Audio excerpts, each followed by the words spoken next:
Investment activity has been sluggish, with investments plummeting nearly 80% in Q1 2023 compared to the same period last year. However, M&A market has remained relatively active. Many investors anticipate more M&A deals this year, as the weakened market presents an opportunity to acquire promising companies at a lower cost. Financially distressed companies may also be more likely to sell. Nevertheless, M&A deals only saw a modest increase in Q1 2023, with around 30 deals completed, which is not a significant rise from Q1 2022. Potential risks could also result in a decline in the M&A market. One contributing factor to this lack of growth is the decrease in startup acquisitions by large companies. In 2021, major conglomerates such as GS Retail, Lot, and Shinsegae, as well as IT companies like Kakao and Naver, were actively acquiring startups. However, the number of large-scale acquisitions began to decrease in 2022, and this year there have been no notable cases of large-scale M&A between startups and conglomerates. Even strategic acquirers are finding it difficult to make acquisition decisions due to unpredictable economic conditions, making due diligence and negotiations more time-consuming. Startup absorption by unicorns and pre-unicorns has also slowed.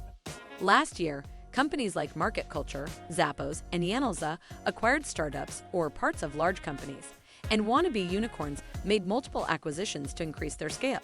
However, this year's first quarter saw no startup acquisitions by unicorns. Many wannabe unicorns that made excessive acquisitions last year are restructuring due to funding difficulties, causing their startup shopping to come to a halt. Even those unicorns with the funds are focusing on improving their profitability and are cautious about acquiring startups.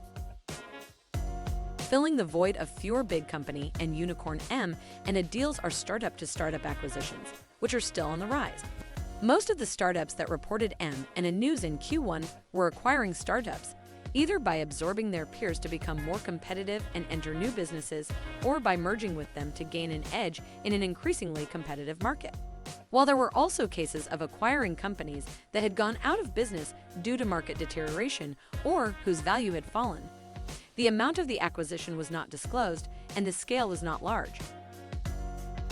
To revitalize the market, the government has announced the abolition of the obligation to invest new shares in merger and acquisition funds.